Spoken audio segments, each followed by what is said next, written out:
Bom dia a todos, bom dia a todas. Sejam muito bem-vindos e bem-vindas a mais um ICL Mercado Investimentos. Hoje, quarta-feira, dia de divulgações importantes, porque a gente teve a divulgação do IBCBR hoje de manhã. Temos também as negociações salariais até o dia 7 de dezembro, então a gente vai contar um pouquinho para vocês como é que ficou aí essa situação das negociações salariais. Vamos falar também da mudança do rating do Brasil pela S&P ontem, motivo que ajudou a nossa bolsa a subir bastante, bater um novo recorde ontem. Vamos falar também de outros aspectos importantes da Ásia. Vamos também aí passar pela monitor do PIB da FGV, aí na linha também do IBCBR. Mas antes de todos esses assuntos, André, bom dia, como você está? Bom dia, Débora. Bom dia a todos os nossos telespectadores. Hoje vamos falar aí do IBCBR, do monitor do PIB da GV. Vamos fazer uma comparação entre os dois, para a gente ver mais ou menos para que lado a economia caminhou em outubro, né? Vamos falar também dessa notícia aí do aumento do rating do Brasil pela S&P. Vamos ver a repercussão disso. Vamos ver também aí o resultado das negociações salariais de novembro, bons resultados aí mais uma vez, vamos fechar o ano com um dos melhores anos desde 2014. Mas antes de tudo, Débora, a gente parte agora para ver a nossa agenda, para todo mundo saber aí o que o nosso telespectador vai enfrentar no dia de hoje, né? As principais notícias do mercado. Então vamos passar pela agenda, Débora? Então hoje, pela manhã, né, a gente teve já no comecinho da manhã a divulgação da FGV, né, do comércio exterior, o e-commerce de novembro. Em seguida, 9 horas já o IBCBR, que a gente vai falar bastante aqui com vocês. Às 9 horas da manhã começou a reunião ministerial do Lula ali, que deve persistir até durante o dia, mas ele também vai estar ali na Câmara para a promulgação da reforma tributária. Temos aí a apresentação do orçamento final de 2024 para ser votado às 10 horas da manhã, então já deve ter começado aí a votação. A gente tem lá nos Estados Unidos, né, por volta, ainda tem a Receita Federal mostrando a arrecadação de novembro, 10,5, e a confiança do empresariado do comércio. Esse dado importante a gente pode trazer aí para vocês amanhã, a confiança aí do empresário do comércio, que é algo que pode trazer aí algum indício de se a confiança melhorou ou não em relação ao comércio, esse dado da CNC. A gente tem ali na Irlanda alguns discursos de dirigentes do Banco Central Europeu, né? Então é uma semana bastante ainda marcada por esses pronunciamentos, né? Por essas falas de dirigentes. Comissão parlamentar, a Comissão Europeia aí vai divulgar o índice de confiança do consumidor de dezembro, mas ainda preliminar, porque dezembro ainda não acabou. E aí sim a gente entra nos dados dos Estados Unidos, porque também ao meio-dia lá tem vendas de moradias usadas e confiança do consumidor também, ainda preliminar de dezembro, estoques de petróleo. Às 3 horas, o Lula vai ao Congresso para a promulgação da PEC da reforma tributária e o Senado vota às 4 horas a MP da subvenção.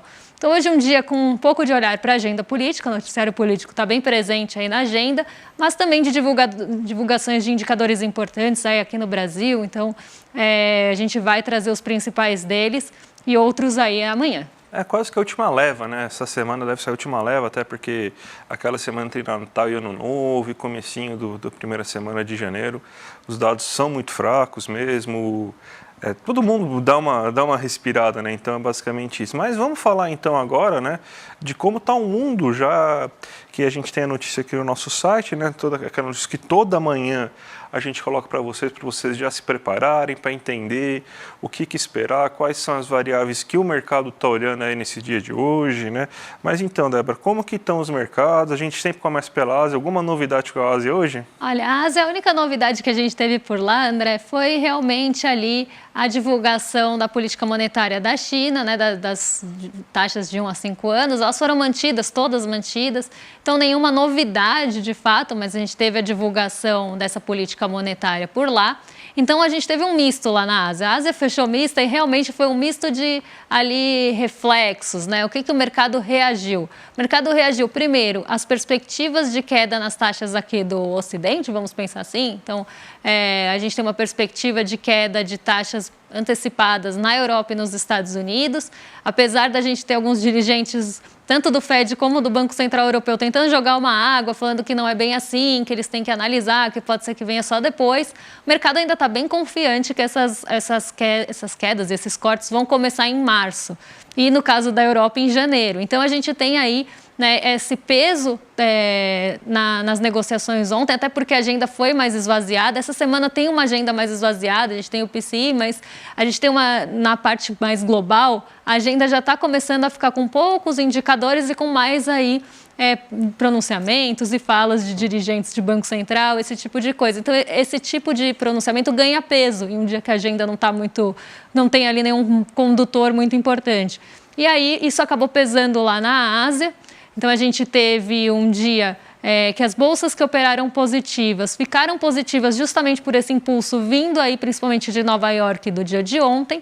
E na parte que ficou ali negativa, reagiu mais à política monetária mantida na China e incertezas em relação à economia chinesa, que ainda estão pairando ali na Ásia. Então, a gente teve, no caso aqui, o Xangai Composto em queda, a gente vai falar dele na abertura lá no giro do mercado, mas o Nikkei 225 se destacou no terreno positivo. Primeiro, porque eles mantiveram a taxa de juros, então vou colocar aí na tela para vocês o Nikkei 225, eles mantiveram a taxa de juros, isso aumentou ali, deu um estímulo para a Bolsa japonesa, então ela fechou em alta de 1,37, e tem um adicional aí que a Bolsa japonesa é a que mais responde a movimentações ocidentais.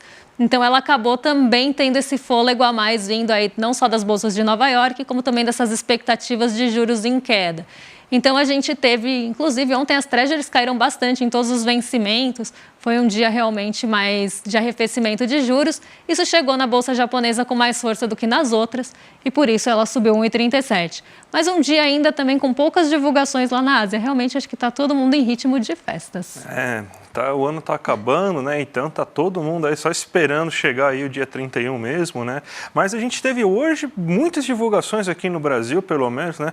Divulgações de PIB, o mercado até que está bem agitado, né? Vamos começar então, vamos para o Brasil, vamos já falar do IBCBR, né? Que foi divulgado hoje, né? O IBCBR é meio que um termômetro, né? Não chega a ser uma prévia, mas é um termômetro do PIB brasileiro, né? E você tem então que ele é resultado, né, um cálculo feito a partir das pesquisas mensais do IBGE. Né? Então, o que aconteceu esse mês de outubro? Você tem uma queda aí de 0,06%, né, em outubro, é a terceira queda seguida, né? Mas você tem que agora ele já chega a 2,36% no ano. Né? Se a gente for comparar com o PIB mesmo, que aí você vê, por isso que é um termômetro apenas, né? Não é uma medição, uma aferição exata do ritmo da atividade econômica brasileira. O PIB está em 3,2% no acumulado do ano, né? Então você vê aí que é uma certa diferença. Então a gente vê aqui uma leve queda, uma queda que eu acho que já era esperada até pelo resultado das pesquisas mensais, né? Mas vamos ver como que ele está se comportando agora. A gente montou um gráfico, inclusive, né, para mostrar para vocês aí como que está sendo o comportamento do IBCBR, né? Então ele já está o terceiro mês em queda, mas ele está com uma queda um pouco menor desde setembro, né? Então a gente pode falar que ele está praticamente em estabilidade nos últimos 2 meses, que foram quedas muito pequenas, muito pequenas. O primeiro trimestre do ano foi realmente o carro-chefe que puxou, né, a economia brasileira. O segundo trimestre você teve uma melhora, principalmente no setor urbano, né, que a gente pega aqui, abril você tem maio caindo, mas junho já voltando, então tirando maio, a gente já teve no segundo trimestre um ritmo de atividade legal. O terceiro trimestre você teve essa estabilidade e agora a gente tem que ver o comportamento dos últimos 2 trimestres, né? Porque a tendência, a sazonalidade é que o terceiro trimestre seja mais aquecido que, por exemplo, o quarto trimestre seja mais aquecido que os outros trimestres anteriores, que principalmente o terceiro trimestre, porque a gente tem vendas de Natal, serviços devem ter um aquecimento, que muita gente vai procurar comprar coisas, ir em cabeleireiro, manicure e tudo mais, frequentar mais barzinhos, mais viagens. Vamos ver como que vai se dar agora esses próximos 2 meses. Mas outubro ele ficou na estabilidade, né, Débora? Bem estável, acima ainda da queda esperada pelo mercado, né? A mediana da queda esperada pelo mercado era de 0,20. Então Então ainda ficou melhor do que a projeção, isso inclusive deu uma forcinha aí na abertura do mercado hoje, mas a gente vai trazer outro dado para vocês aí, que é o monitor do PIB da FGV, então seguindo na mesma linha, o monitor do PIB da FGV teve crescimento de 0,1% aí em outubro, e a gente trouxe uns gráficos também, né, para mostrar outro termômetro aí importante para a gente dar uma olhada, né, do que esperar no PIB. Essas medidas são feitas, né, mensuradas aí mês a mês, o PIB é trimestral, mas já dá para a gente ter também uma ideia, né, do que esperar. Então a gente trouxe alguns gráficos para vocês, tá, da própria FGV, do próprio estudo, né, da própria divulgação, em relação ao mesmo mês do ano anterior. O PIB nesse mês de outubro, no monitor do PIB, ficou em 2,4%, e em relação ao mês anterior em 0,1%, também muito estável. Então a gente vê até um alinhamento aí entre os dois indicadores, apontando, né? Então se a gente fosse pegar um termômetro aí, eles estão apontando para uma estabilidade, nenhuma alta, nenhuma queda muito grande aí no nosso PIB em outubro. Mas eu trouxe aí mais dois gráficos para vocês do monitor do PIB, até para a gente olhar alguns dados que a gente sempre fala aqui, e aí ver por que isso é importante, por que a gente traz esses dados quando eles saem, por que a gente às vezes chama a atenção para, por exemplo, os serviços. Né? Olha o que a gente está vendo, né? A variação do consumo das famílias, então um dos componentes aí do PIB, né? E a gente tem os componentes dentro da variação do consumo das famílias. Então, o que tem peso, o que está ganhando peso, o que teve ali mais importância, né, aí dentro do consumo das famílias. E aí a gente consegue notar, para quem está acompanhando com a gente em vídeo, a gente consegue notar que tem as barrinhas, né, formando ali a composição desse consumo, e o grande peso aí ainda está com os serviços, né, então a gente vê, claro, teve uma desaceleração aí desse peso, mas a gente ainda vê um grande peso dos serviços, o que mostra a importância que os serviços têm aí na nossa economia urbana. E a gente tem também o consumo de produtos não duráveis, também com uma parcela importante, aí, principalmente no começo do ano, teve uma diminuição, mas também tendo um peso importante. Já os produtos duráveis, né, eles têm uma parcela mais pequenininha, ali, né, menorzinha, ali na composição. Isso mostra que o brasileiro, né, o consumo das famílias está mais nos serviços e nos produtos não duráveis e menos nos produtos duráveis, né, que seriam, inclusive, quando a gente pega os semiduráveis, quase não aparece, mas seriam até produtos mais caros. E aí a linha que acompanha aí, o consumo das famílias mostra o consumo total, que está aí agora, né, em 2,6%. A gente vê aqui, né, uma queda considerável da quantidade de serviços que as famílias vêm consumindo, né? Esse ano, pelo menos, a gente começa, os produtos duráveis, eles estavam num patamar negativo. Esse ano volta, né? Isso é muito também da questão da taxa de juros, que começou a reduzir, um pouco melhor de expectativa, renda maior, as pessoas estavam com uma demanda reprimida, né? Represada, então ela estava precisando trocar um carro, a geladeira, o fogão, o eletrodoméstico, então você vê que a presença dos bens duráveis começa a fazer parte da economia brasileira a partir de fevereiro de 2013, só que os serviços eles estão desacelerando consideravelmente, né? Então, essa é uma preocupação. A tendência agora, né, por questões de sazonalidade, só a gente vê o que aconteceu no mesmo período do ano passado, né, que você tem, então, um aumento nos serviços aí entre novembro e dezembro, né? Mas a gente vê aí que está caindo. Vamos ver o que vai acontecer agora, né? Se vai ter esse aumento esperado no consumo de serviços, na compra de produtos não duráveis ou semiduráveis, tal, que seriam as compras de Natal mesmo, vamos ver o que acontecer. Se a sazonalidade mostrar, né, que acontece sempre, mas a economia sempre está lá para quebrar o economista, né, para mostrar que ele é um bicho que só erra, né? Mas vamos ver o que vai acontecer nesses últimos trimestres, nesses últimos 2 meses, Débora. E tem um outro gráfico que aí a gente separou para vocês também, que é das exportações, porque a gente falou da balança comercial esses dias, né? Então é importante a gente ver, né, como é que é essa composição também das exportações aí nesse monitor do PIB. E aí a gente vê um ponto importante também que a gente veio acompanhando em alguns dados mesmo aí ao longo do ano, que é a extrativa mineral, né, a exportação dos produtos de extração mineral, também ganhando um peso. Eles tiveram um peso grande em maio, mas também tem um peso importante. E os produtos agropecuários também com a maior parcela. Os outros a gente quase não vê, e os bens intermediários estão também no negativo, bens de consumo também ali no negativo, mas numa proporção que a gente quase não consegue ver aí.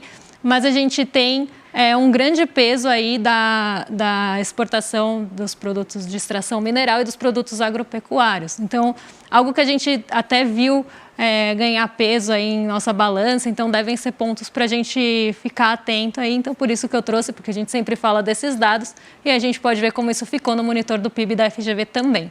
Vai ser a grande estrela do consumo, né, da ótica do consumo, que é a ótica que tem consumo das famílias, governo, investimentos. Vai ser o consumo, vai ser o comércio exterior, né? O comércio exterior está muito forte. A gente mostrou ontem, né, acima, já tem mais de 94 bilhões de saldo só esse ano, deve chegar perto de 100 bilhões, valor recorde. Isso aí deve impulsionar bastante o nosso PIB. Se a gente for pegar aqui, já saíram os dados até de dezembro, isso aí com certeza vai ser um dos fatores que vai fazer com que o PIB seja um pouco mais elevado aí do que ele poderia ser se a gente só dependesse esse ano da economia urbana, Débora. E vamos seguir por aqui, porque tem outras coisas para a gente tratar com vocês, porque agora a gente vai falar delas, né, das negociações salariais, algo que mexe aí com o nosso bolso, né? A gente teve, novembro é um mês com menor porcentagem de negociações salariais, né, elas têm muito mais frequência no começo do ano, né, geralmente entre março e até junho, julho, mais ou menos, mas tem gente que negocia seu salário em novembro e a gente vê aí que desse resultado, 65,5% dessas negociações salariais resultaram em ajustes acima da inflação. A gente tem o gráfico para mostrar aqui para vocês também, para a gente ver como que está o resultado nesse mês e no ano, né? A gente vê que esse mês somente 5,6% das negociações resultaram em um reajuste abaixo da inflação. Então, quase 95% dos reajustes, pelo menos, estão dando recomposição salarial, então não está tendo perda inflacionária, né? Isso aí é um bom ponto, né? Mas você vê que 65,5% está acima da inflação. Não é um dos melhores dados do ano, né? Mas ele mostra ainda como que você está tendo um ano positivo. Se a gente pegar o ano, 77,7% dos reajustes foram acima da inflação. Isso daí são números que a gente tinha no governo Lula 2, por exemplo, que os resultados beiravam 80% até acima de 85%. Durante o governo Dilma, os resultados chegaram a beirar 100% na maioria dos casos, né? Mas a gente não chegou a esses números. Com o desemprego mais reduzido que a gente tem agora, a gente tem uma tendência de chegar mais em cima, né? Mais próximo do 100%. Né? A gente sabe que a reforma trabalhista atrapalha muito nessa questão das negociações salariais, então talvez a gente não chegue nos patamares do governo Dilma, mas quem sabe um valor acima de 80%. Né? Então, é uma boa notícia, o brasileiro está conseguindo ter melhores condições de negociação, estão tendo reajustes mais altos. Isso aí significa aumento de renda no bolso do trabalhador brasileiro, né? Isso aí só é possível porque o desemprego está muito baixo. Então, o trabalhador ganha poder de barganha. Se ele conseguisse se organizar melhor, né, em sindicatos, inclusive, ele conseguiria um poder de barganha maior. Até por isso, né? Por isso que eles querem acabar tanto com o sindicato. É por aí, né? Porque, olha só, se a gente pegar, assim, a gente não trouxe o dado aqui, mas você pega a indústria, que é o setor mais sindicalizado, é onde tem os melhores resultados, acima de 80% de negociações acima da inflação. Comércio, que é pouco sindicalizado, um pouquinho acima de 50%. Então, também tem esses truques aí que vêm para vocês aí, que sindicato é ruim e tal, mas olha aí como isso ajuda, principalmente na negociação salarial, Débora. Exato, a gente está falando aí monitor do PIB, né? A gente falou de IBCBR, a gente vem falando aí de PIB, a gente tem um PIB aí até crescendo, né, nesse ano, mas isso também precisa chegar de alguma forma no bolso do trabalhador. E aí a gente tem alguns, não só setores mais organizados que conseguem, né, melhorar essa situação da renda do trabalhador. Isso tem que realmente chegar de alguma forma aí, com melhora de renda, que era o que a gente não estava vendo em anos anteriores, né? Inclusive, para quem acompanha a gente há bastante tempo, a gente sempre traz resultados de negociações salariais. E no ano passado, por exemplo, elas foram catastróficas, assim, então, e com setores bem díspares entre si, né? Então a gente vê, né, que a gente precisa ter realmente essa renda melhorando, uma forma aí da gente ter uma participação melhor para o trabalhador, e isso vai impulsionar, inclusive, o consumo das famílias, né? Então, a gente tem tudo, né, hoje aqui, né, a gente está trazendo vários pontos e todos estão ligados de alguma forma. Então, aqui a gente tem as negociações salariais aí para vocês. Vamos falar, então, da estrela do dia, né? Eu não ligo muito porque dessas agências de rating, porque o que eles fizeram lá em 2008 lá é uma sacanagem gigantesca, né? Eles estavam avaliando em AAA todas aquelas ações lá que geraram todo aquele caos da crise de 2008, e elas não responderam por nada. Mas o pessoal gosta, né? Então o pessoal gosta, vira até notícia aí, principalmente aí os nossos queridos influencers, os coaches de mercado financeiro adoram falar sobre essas notas de rating. E você teve, então, elevou pela primeira vez em 12 anos, né, o S&P, o rating do Brasil. Então, Débora, explica um pouco melhor para todo mundo o que significa isso. Quem gosta bastante de olhar rating são grandes, né, investidores, a gente também, gestores de fundo, às vezes tem algumas limitações, inclusive para um fundo comprar um título de um país, por exemplo, dependendo da nota de rating que ele tem. Então, quem olha bastante para isso são investidores, principalmente investidores estrangeiros, gestores de fundo e grandes aí, agentes de mercado. E a gente vai ver como é que está a situação no Brasil aí numa tabelinha que a gente fez para vocês, para mostrar, né, como é que está e como é que mudou das diferentes agências de classificação, como é que o Brasil vem evoluindo nessa questão de classificação de risco de crédito, tá? Então, a gente tem aqui a Moody's, que é o último, que foi que mudou faz mais tempo, vamos pensar assim, o rating do Brasil, o anterior em 2016, tá? Então era Ba3, que é um rating inclusive maior. A gente vai ver no próximo gráfico como é que é essa escala, para a gente entender onde a gente está também. Mas veio de um rating maior em 2016 e que foi cortado para Ba2 e desde 2016 está na mesma. A gente teve mudanças de lá para cá, de 2016 para cá, só na perspectiva, se era estável, se era positiva, neutra, negativa, né? E cada agência tem uma forma, então a gente tem normalmente o negativo e o positivo, o neutro e o estável. Normalmente aqui estável, tá? Então, a gente está estável, teve perspectiva negativa nesses anos, mas no momento estamos com rating Ba2 estável. E daqui a pouco vocês vão entender o que isso significa. A Fitch, em julho de 2023, dia 26 de julho de 2026, subiu a classificação de crédito de BB- para BB do Brasil. Então, a gente teve uma elevação da classificação de risco, uma melhora na perspectiva para o Brasil em 26 de julho pela Fitch. Dia 28 de julho, a DBRS Morningstar mudou a perspectiva do Brasil de BB Low, que seria o equivalente ao BB-, também para BB, todos estão com perspectiva estável, tá? Então, não tem nem indicação que vá subir no curto prazo, nem de deterioração do rating.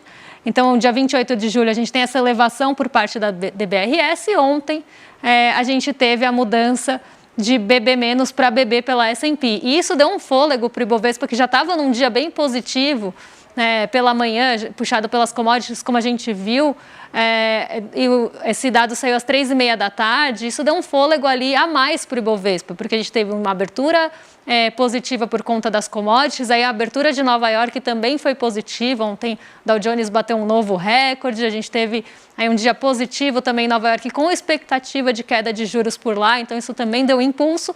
E aí, às 3h30 da tarde, o S&P, né, a agência de classificação de risco, eleva o rating do Brasil. Aí a gente teve um fluxo muito grande de capital entrando aqui na nossa bolsa durante esse finzinho de tarde. O dólar foi para 4,86 ontem.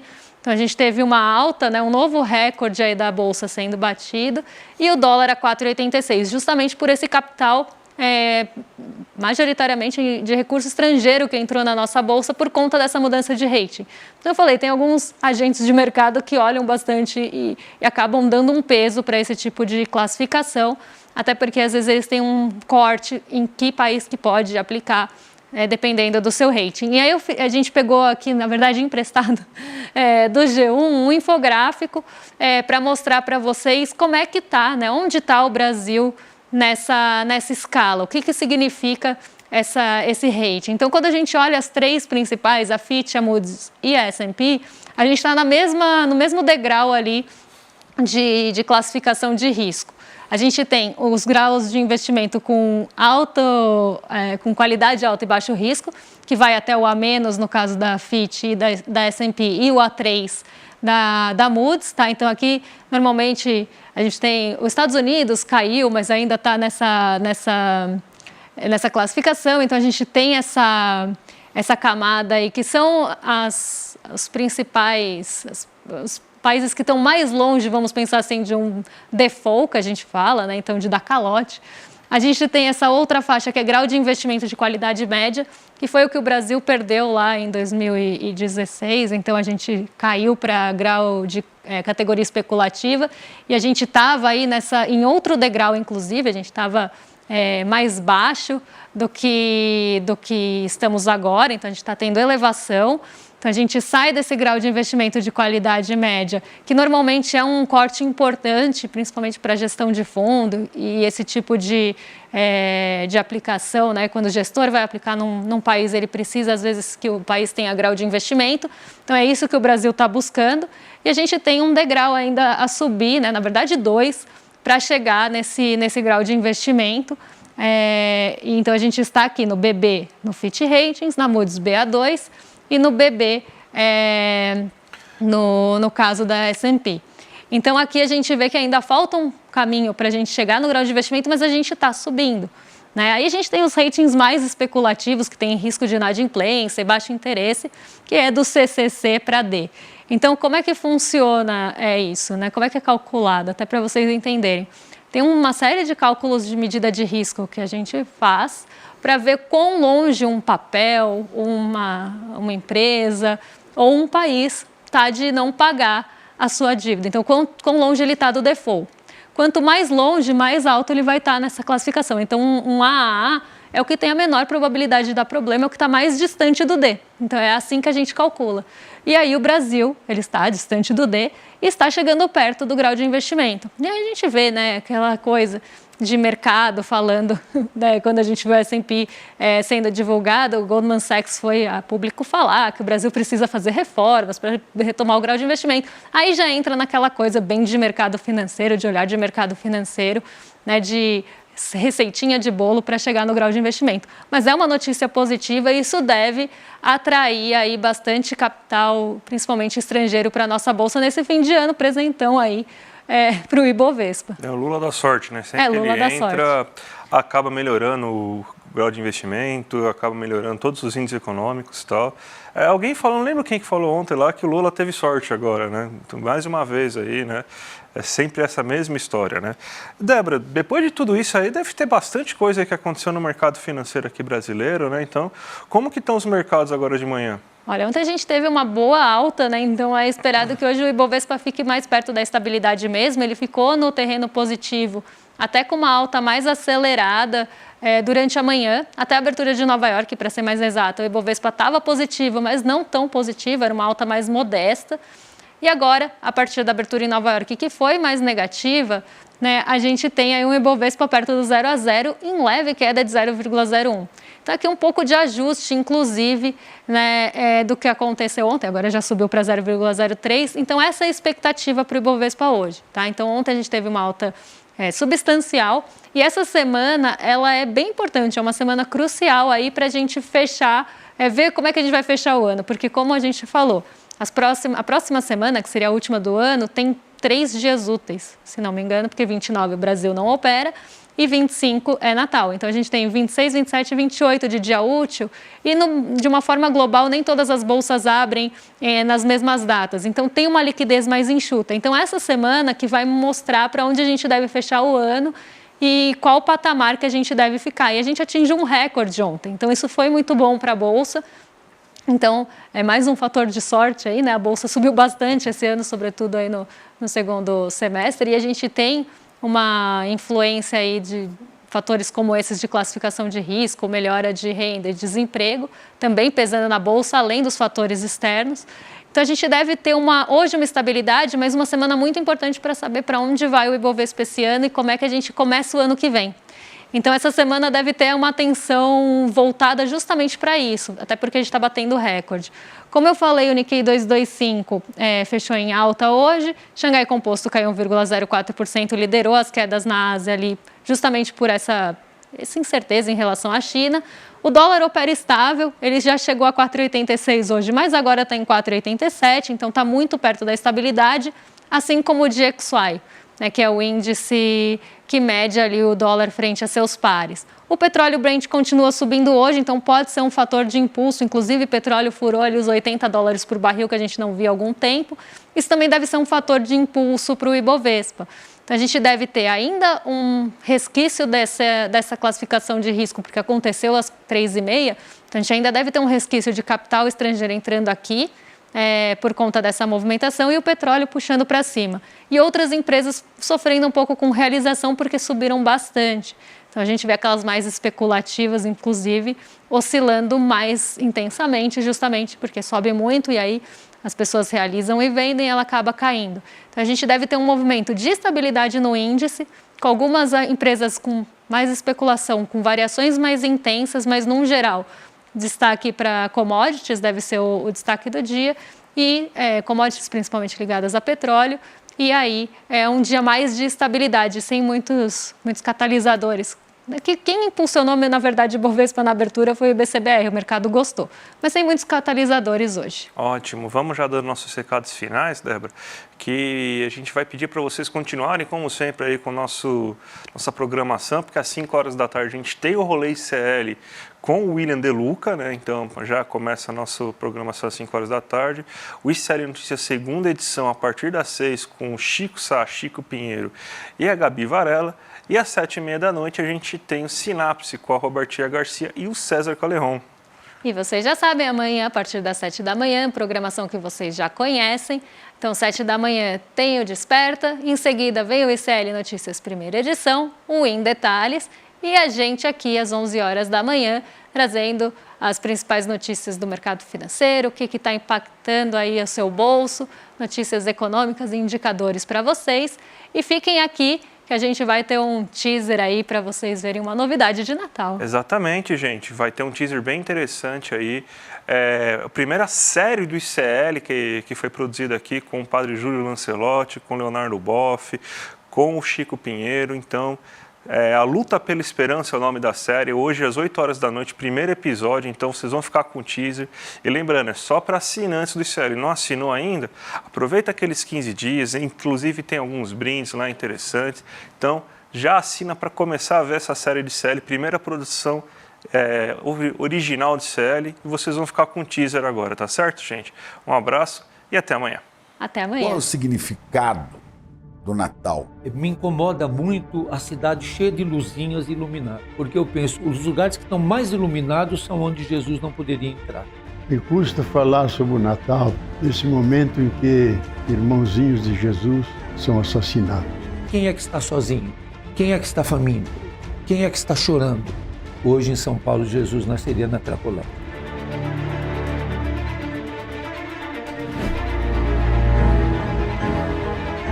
Como dialogar com o povo que tem preconceito? Isso é um aparelho de comunicação ou de separação? Como é que vai o Brasil? Criar as condições para que a esperança se realize de verdade. E não só cruzar os braços e dizer, bom, vamos ver o que vai acontecer. Não pode. Não fomos nós que colocamos o pobre no lugar do Cristo. Quem se colocou no lugar do pobre foi o Cristo. Aquilo que conta na vida, que é o amor, a amizade, que é a relação fraterna com as pessoas, não entra no PIB. Eu disse uma coisa que eu repito, a morte vai me encontrar lutando.